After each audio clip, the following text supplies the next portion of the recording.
Oi, gente! Então, dando continuidade ao nosso conteúdo, a aula de hoje é sobre noções gerais de qualidade das águas e quais são os parâmetros mais importantes relacionados à qualidade da água potável distribuída no sistema de saneamento básico. Bem, então, dentro do conteúdo de qualidade da água, o ponto de partida para a gente começar a estudar sobre esse tema é entender que a qualidade da água ela também pode ser resultante de condições naturais da bacia hidrográfica.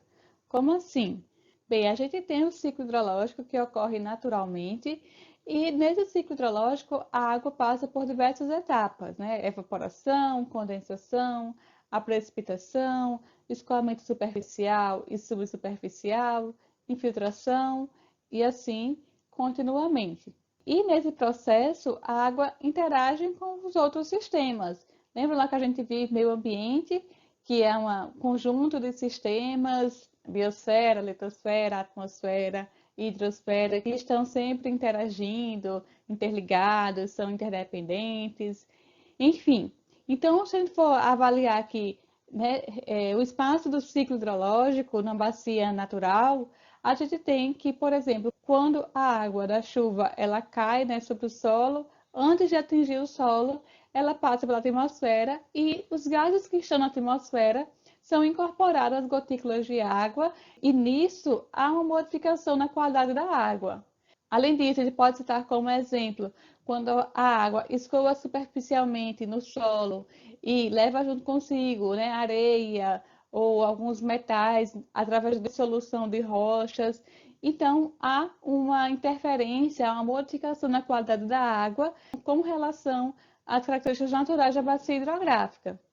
No entanto, a maior interferência, né, a mais prejudicial na qualidade da água são as interferências antrópicas, associadas ao uso e ocupação do solo, interferindo diretamente na qualidade da água. Então, a gente tem, né, no uso e ocupação do solo, fontes de poluição que podem ser classificadas como fontes dispersas e fontes localizadas. Nas fontes localizadas, a gente vai ter um ponto específico de lançamento de esgoto, geralmente, em que há uma interferência na qualidade da água diretamente. Então, lançamento de esgoto de indústrias ou de estações de tratamento de esgoto são ali localizadas, em que, quando eu misturo o esgoto industrial com o manancial, que vai receber esse esgoto, eu tenho uma modificação na qualidade da água do manancial que recebe esse esgoto, seja ele tratado ou não. E nas fontes dispersas, a gente tem, por exemplo, né, os domicílios rurais, ou mesmo a atividade da agricultura, a pecuária, em que eu tenho mais de uma fonte de contaminação, em que há modificação na qualidade da água, pode ser tanto superficial quanto a água subterrânea. Ou das grandes cidades, também se eu tiver uma cidade com muitas fossas, por exemplo, eu vou ter ali uma fonte dispersa de contaminação e de modificação na qualidade da água associada com a interferência antrópica. E, nesse sentido, a gente vai ter uma diferença entre a qualidade existente e a qualidade desejável da água que ele está requerendo. A qualidade existente, como eu falei para vocês, vai estar associada com o uso e ocupação do solo, da bacia e também com as condições naturais, né? Aquela água que já está ali. E a qualidade desejável está associada com o uso requerido. Então, para que uso vou dar aquela água para que ela tenha determinados critérios de qualidade? Então, sempre que alguém perguntar a vocês, a partir de agora, Fulano, essa água é de boa qualidade? Você que é engenheiro ambiental, quase formado aí, vocês vão dizer que depende. Depende qual uso, né, vai ser necessário dar para aquela água. Ele vai ter usos mais nobres e usos menos nobres, e isso vai depender em relação à qualidade desejada. E esses usos, né, o mais comum que a gente sempre lembra é o uso doméstico, de abastecimento humano.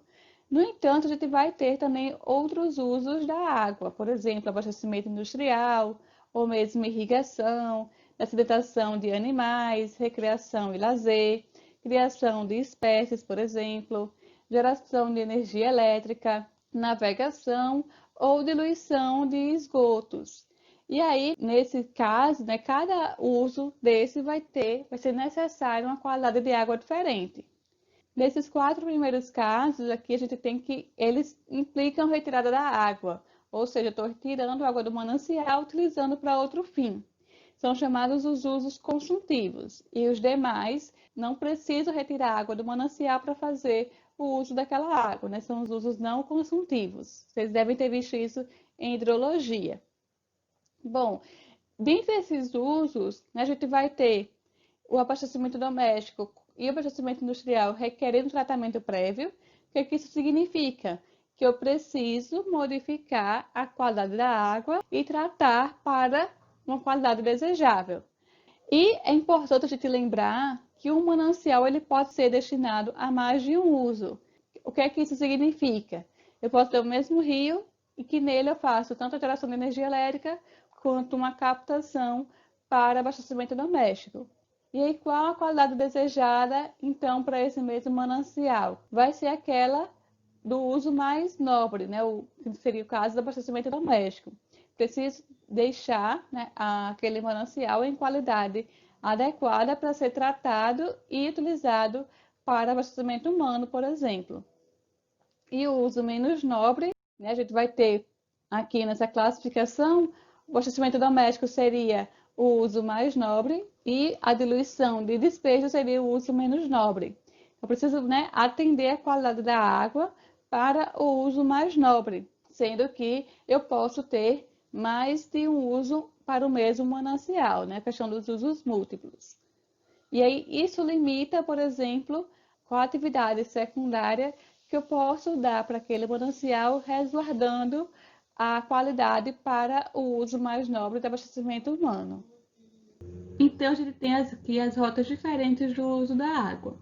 Iniciando aqui, né, a água a gente tem aqui um manancial superficial, um rio, por exemplo. E aí, para utilizarmos essa água numa grande cidade, a gente vai primeiro ter que fazer a captação da água desse manancial. Então, aqui a gente vai ter a qualidade inicial da água bruta. Para utilizar essa água bruta na nossa casa, a gente precisa adequá-la ao uso potável. Então, a água bruta passa por uma estação de tratamento de água e agora essa água está tratada. Então, nesse processo, eu modifiquei a qualidade da água, certo? Então, aqui eu já tenho uma modificação da qualidade da água bruta para água tratada, adequada para o uso potável, para utilizar numa cidade. E aí, na cidade, a gente utiliza a água e transforma ela em esgoto. A gente vai ter aqui o esgoto bruto depois de utilizar água nas nossas casas, ou nas cidades, ou nas indústrias, ou pontos comerciais, enfim. Né? Dependendo do ponto de utilização, a gente vai utilizar a água, ele vai ser transformado em esgoto bruto. Esse esgoto bruto, para voltar para o mesmo manancial, ele precisa passar por uma estação de tratamento de esgoto e aqui eu vou ter o esgoto tratado. Então, novamente, eu tenho uma modificação da água tratada, transformou em esgoto bruto, e o esgoto bruto, após passar pela ET, se transformou em esgoto tratado e pode ser diluído no manancial, né, no mesmo rio. Além disso, eu tenho também a água pluvial, né? A água da chuva que cai na bacia, que cai na zona urbana.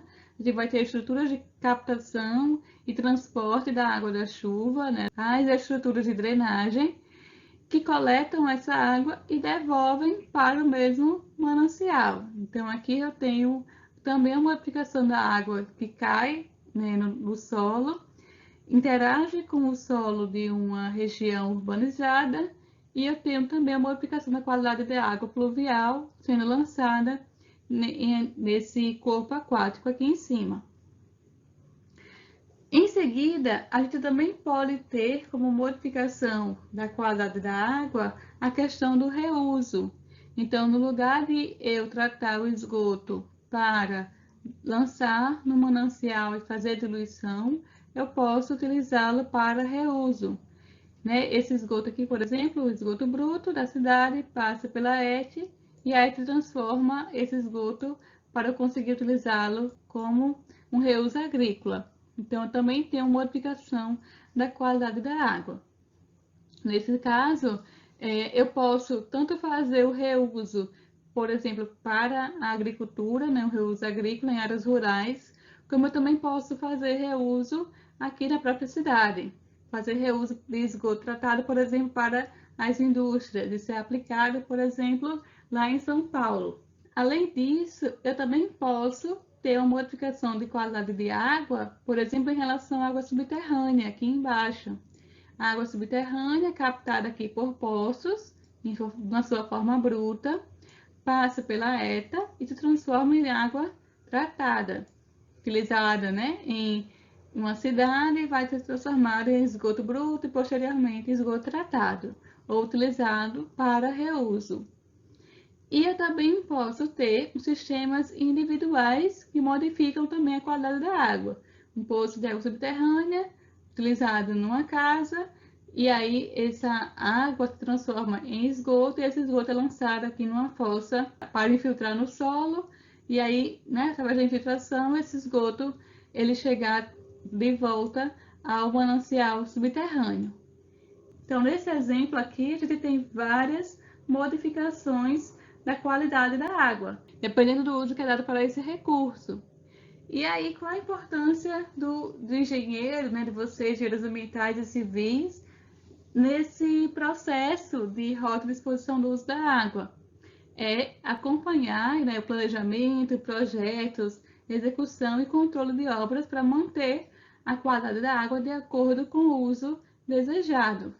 E aí, no caso, eu estou falando aqui de água, tanto água bruta, né, quanto água na forma de esgoto, né, água já residuária.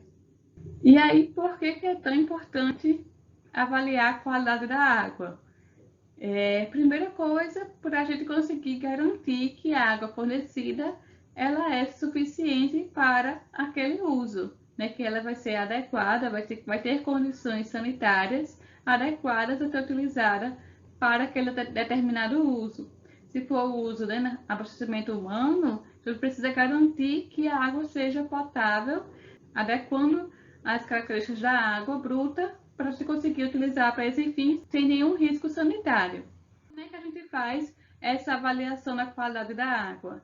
A gente vai determinar todos os componentes presentes na água, né? Qualquer que seja a amostra de água, eu vou determinar todos eles?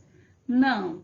Para a gente conseguir avaliar e determinar a qualidade da água, a gente utiliza alguns parâmetros, são os parâmetros indiretos que vão determinar o potencial poluidor daquele corpo aquático, né, daquela água, e com isso a gente consegue determinar como que é o aspecto da impureza presente naquela amostra de água, né? E que parâmetros são esses? A gente vai ver aqui na continuação dessa aula todos eles, né? Tanto os físicos, quanto os químicos, quanto os biológicos. E aí esses são os principais utilizados tanto para avaliação da qualidade de água bruta e água tratada na redistribuição de água, do sistema de abastecimento de água, quanto também os utilizados para avaliação do esgoto, tanto avaliar o esgoto bruto quanto o esgoto tratado, né, dentro dos sistemas de saneamento básico de água e de esgoto.